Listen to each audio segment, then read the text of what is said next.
আনাম ভাই কিছু বলেন। ভাই ঈদ মুবারক। আসলে এই বাগানটা ভাইরে ভাই কি একটা দারুণ একটা ভিউ দেখেন, এটা হচ্ছে জগদীশপুর চা বাগানের। তো আমার সাথে আছে মাধবপুর উপজেলার যুব দলের যুগ্ম আহ্বায়ক মাসুক।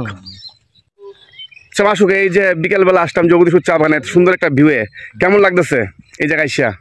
অসাধারণ, খুব একটা মনোমুগ্ধকর পরিবেশ। দোস্ত মাসুম আজকে আমাদেরকে নিয়ে আসছে জগদীশপুর চা বাগানে। ওইদিকে কোনো সময় আসা হয় নাই, আজকে আইসা দেখতে পারলাম যে এত সুন্দর একটা পরিবেশ ওইখানে বিরাজ করছে। ওইখানে না আসলে বোঝা যেত না যে এত সুন্দর একটা পরিবেশ ওইখানে আছে। আসলে সত্যি খুব সুন্দর একটা জায়গা। যারা ওইখানে আসেন নাই, আমি আপনাদেরকে আমন্ত্রণ জানাবো, ওই এলাকাটা এসে আপনারা ঘুরে যাবেন এবং দেখে যাবেন, মন ভালো হয়ে যাবে। তাই আমি দোস্ত মাসুমকে আমি ধন্যবাদ জানাচ্ছি। ওকে, তোমাকে অনেক অনেক ধন্যবাদ জগদীশপুর চা বাগান এসে ঘুরে যাওয়ার জন্য। আনাম ভাই কিছু বলেন। ভাই ঈদ মুবারক।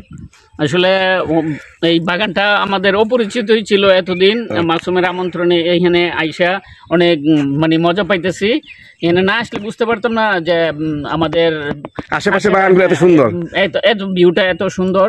তো সবাইকে ইনভাইট রইল যে আপনারা ছুটি পাইলেই এই প্রকৃতির অবারিত সৌন্দর্যটুকু দেখে যাবেন, মন ভালো থাকবে, আত্মাও ভালো থাকবে।